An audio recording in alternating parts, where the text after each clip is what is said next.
জামাতে ইসলামী থেকে বহিষ্কার হয়েছেন সাতক্ষীরা ৪ আসনের সংসদ সদস্য গাজী নজরুল ইসলাম। দলটির দাবি, সাংগঠনিক তদন্তে তার বিরুদ্ধে নৈতিক অখণ্ডতা অভিযোগে প্রমাণিত হয় গঠনতন্ত্র অনুযায়ী এই সিদ্ধান্ত নেওয়া হয়েছে।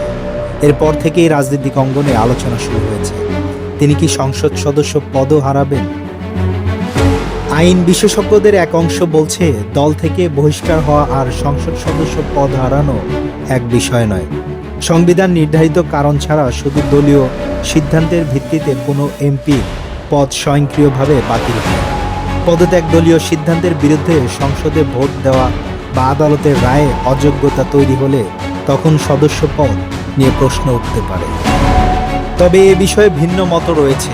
সংবিধানের ৭০ অনুচ্ছেদের ব্যাখ্যা দিয়ে সুপ্রিম কোর্টের জ্যেষ্ঠ আইনজীবী অ্যাডভোকেট মোহাম্মদ শিশির মনির দাবি করেন, অনৈতিক অখণ্ডতা অভিযোগের দল থেকে বহিষ্কৃত হওয়ার গাজী নজরুল ইসলামের এমপি পদ বহাল থাকার কোনো সুযোগ নেই।